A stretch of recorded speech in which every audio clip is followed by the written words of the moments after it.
নমস্কার। আমি স্বাধীন ভারতবর্ষের একজন নাগরিক। আজ ২৬শে নভেম্বর আমাদের সংবিধান দিবস।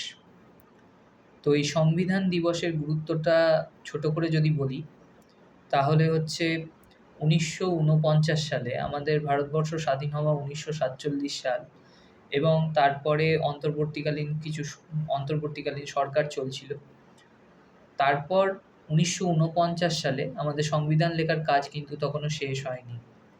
১৯৪৯ সালে ২৬শে নভেম্বর, অর্থাৎ আজকের দিনে যে লিখিত সংবিধান তৈরি হলো, আমাদের লেখা শেষ হলো, সেটা গণপরিষদ কর্তৃক, কনস্টিটিউয়েন্ট অ্যাসেম্বলি যেটা তৈরি হয়েছিল, সেই গণপরিষদ কর্তৃক সেটা গৃহীত হয় এবং পরবর্তীকালে ১৯৫০ সালের ২৬শে জানুয়ারি সেটা কার্যকরী রূপ নেয় বা কার্যকর হয়। সেই দিনটা আমরা সবাই জানি, সেই দিনটা আমরা প্রজাতন্ত্র দিবস হিসেবে পালন করে থাকি প্রত্যেক বছর। কিন্তু আজকের দিনটার গুরুত্ব কিন্তু কোনো অংশে কম নয়।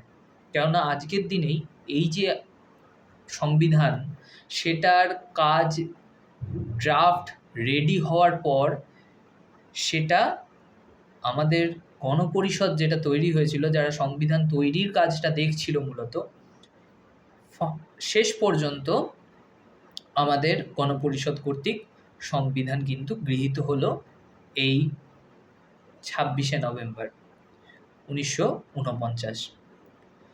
তো আমার মনে হলো যে আজকে এই দিনে সংবিধান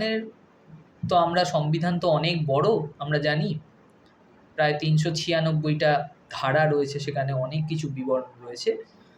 তো সংবিধান তো বলা সম্ভব নয়, কিন্তু তার সারমর্মটা, অর্থাৎ প্রিঅ্যাম্বল, যেটা প্রস্তাবনা, সেই প্রস্তাবনাটা আমি ইংলিশে এবং বাংলায় বলছি, শুনতে থাকুন।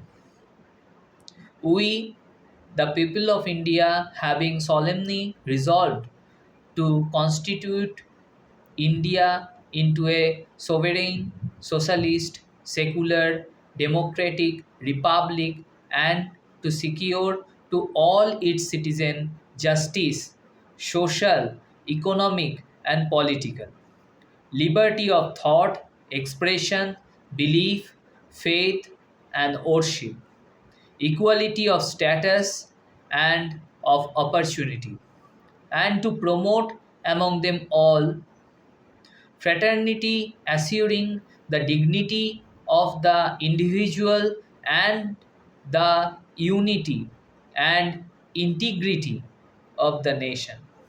In our Constituent Assembly, this 26th day of November 1949, do hereby adopt, enact, and give to ourselves this Constitution. আমি এরকমভাবে কেটে কেটে পড়লাম। অনেকে হয়তো ভাবতে পারো যে কেন এরকমভাবে পড়ছি।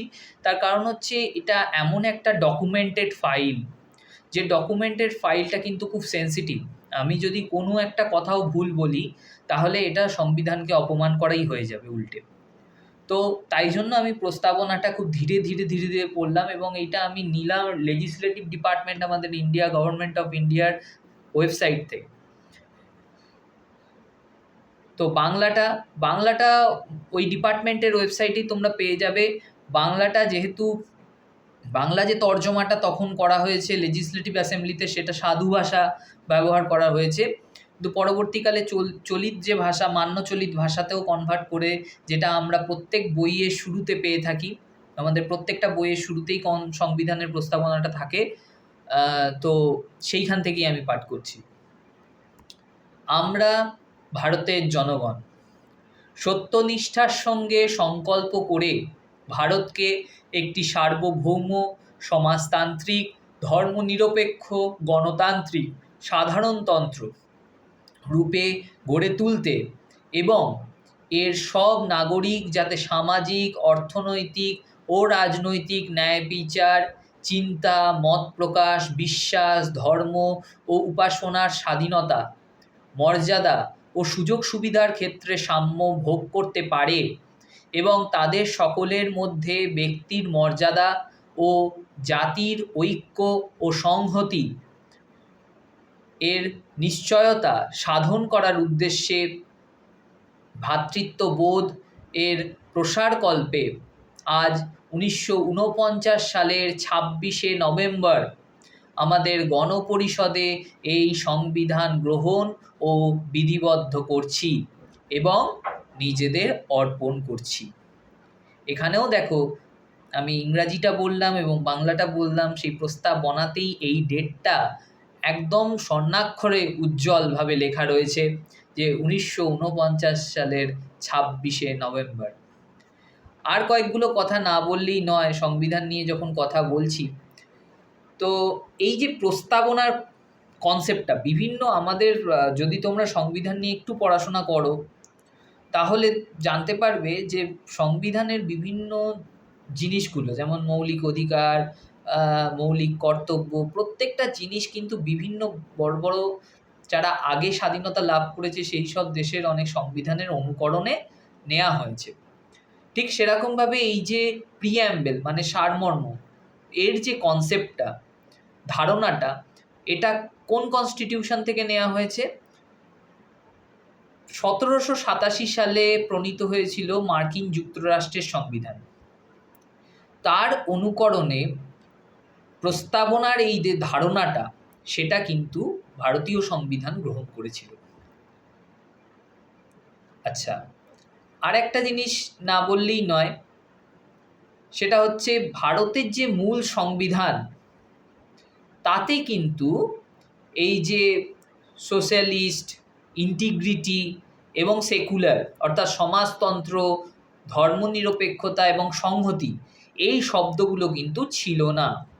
এগুলো যখন আমাদের প্রধানমন্ত্রী ইন্দিরা গান্ধীর সময় 1976 সাল, তখন এমার্জেন্সি চলছিল, ঠিক সেই সময় 1976-এর 42তম ধারা সংশোধনের মাধ্যমে এই শব্দগুলো প্রস্তাবনার মধ্যে সংযোজিত হয়েছিল। ঠিক আছে?